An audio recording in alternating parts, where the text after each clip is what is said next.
Librarian का जो आपने प्रश्न किया, तत्काल करीब करीब 5,500 से बातें हम लोग कर पाएंगे, लेकिन उसकी जो प्रक्रिया है, ये प्रक्रिया थीन है। इसमें रोस्टर, सक्षमता परीक्षा, ये सारे हो जाएंगे, तब हम लोग निश्चित रूप से अधियाचना भेज देंगे। TRE4 का, लाइब्रेरियन का, इसके अतिरिक्त है इनका अधियाचना चली गई है, वो आएंगे निश्चित रूप से, और इसकी ट्रेनिंग की भी व्यवस्था हम लोग करेंगे डाइट्स में और SCRT में, ताकि स्पेशल नीड चिल्ड्रन को हम लोग सही तरीके से। नमस्कार, लाइव सिटीज देख रहे हैं आप। मैं हूं ताज। बिहार के शिक्षा मंत्री सुनील कुमार आज प्रेस कॉन्फ्रेंस कर रहे थे IPRD भवन में, जहां उन्होंने BPSC TRE4 हो, लाइब्रेरियन हो या फिर स्टेट के रिजल्ट हो, इनके अलावा सक्षमता परीक्षा, वो तमाम मुद्दों पर उन्होंने अपनी बातें रखी है।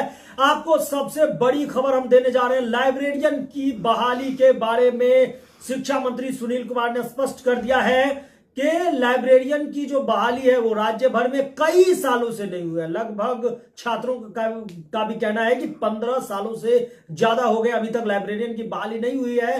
इस पर शिक्षा मंत्री का जवाब आया है। उन्होंने कहा है कि 5500 से ज्यादा लाइब्रेरियन की बहाली होगी, लेकिन पहले सक्षमता और जो है सक्षमता की परीक्षाएं हो जाएंगी, रोस्टर क्लियर हो जाएगी, उसके बाद इसकी अधियाचना भेज दी जाएगी। और इस मुद्दे पर उन्होंने जो है अपनी बातें रखी है। क्या कुछ कह रहे हैं बिहार सरकार के शिक्षा मंत्री सुनील कुमार, पहले आप वो सुनिए। लाइब्रेरियन का जो आपने प्रश्न किया, हम लोग डिजिटल युग की ओर बढ़ रहे हैं निश्चित रूप से, और काफी अरसे से लाइब्रेरियंस की नहीं हुई थी नियुक्ति, तो हम लोगों ने तत्काल जो देखा है और समझा है, तत्काल करीब करीब 5,500 से ज्यादा हम लोग कर पाएंगे, लेकिन उसकी जो प्रक्रिया है, ये प्रक्रिया थीन है।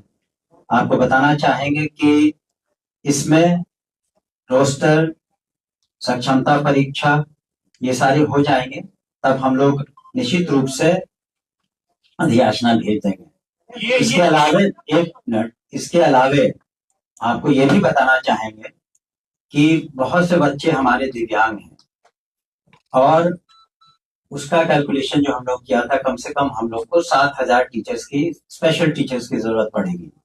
और इसकी अधियाचना हम लोगों ने कुछ महीने पहले BPSC को 7,000 बच्चों को के लिए भेज दिया है। इस पर किसी ने कोई प्रश्न नहीं उठाया था पहले भी, लेकिन जब हम लोगों ने समीक्षा की, मैंने तो पाया कि दिव्यांग बच्चों की जरूरत